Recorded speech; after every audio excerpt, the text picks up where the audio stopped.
Hey, everybody. Happy Earth Day.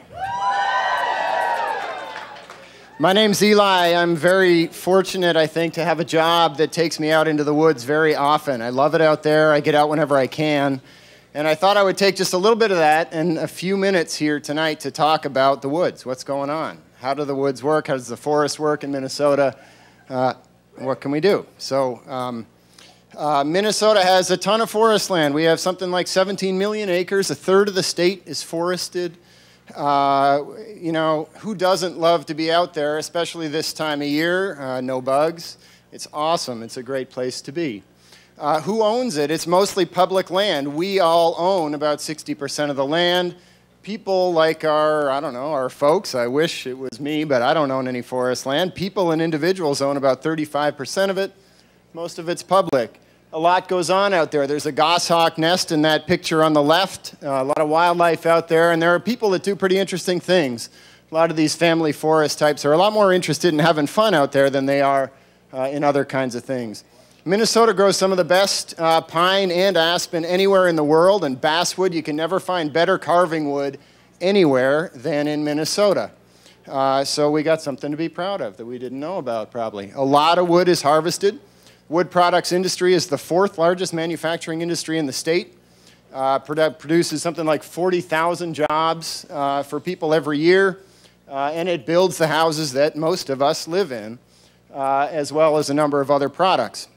$7 billion industry every year.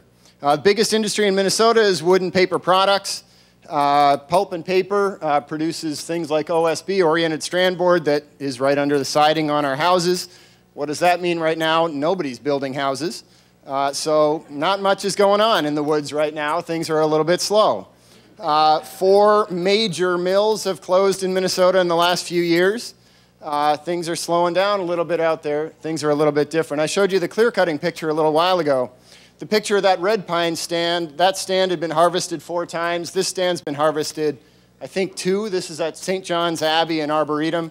These guys do forest management better than anybody in the state. All of their flooring, furniture, and shelving and all of that is produced on their 2,000 acres outside of St. Cloud.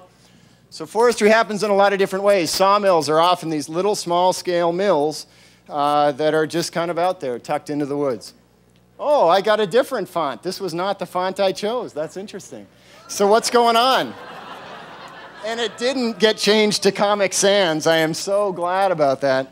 What is this? This is a picture of a bunch of logs. It's also a picture of atmospheric carbon. You guys know about climate change.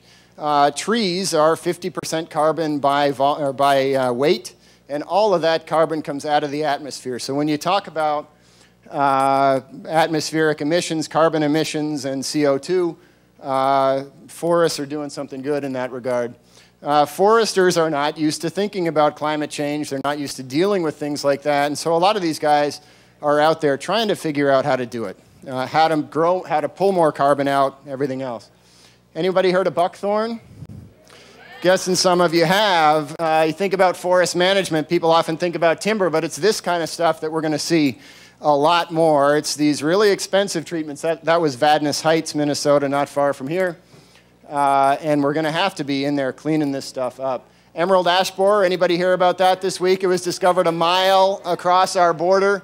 Ash strip baskets have American Indian cultural value and a whole lot of others. We have 874 million ash trees in Minnesota, and we're going to lose them all within the next 10 years. It's a giant, giant issue.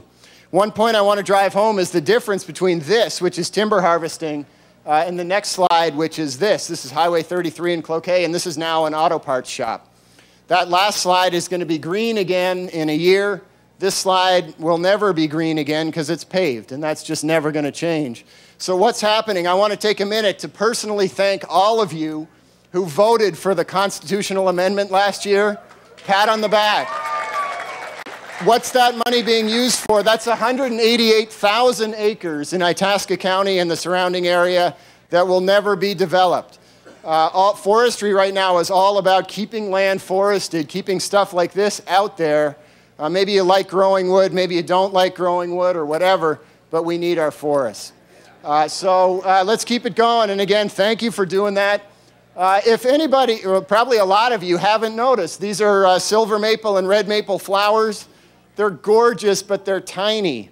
Next time you're walking down your street, wherever you live, I bet there's about a 75% chance your trees are loaded with these things. Check them out and enjoy it. Thank you.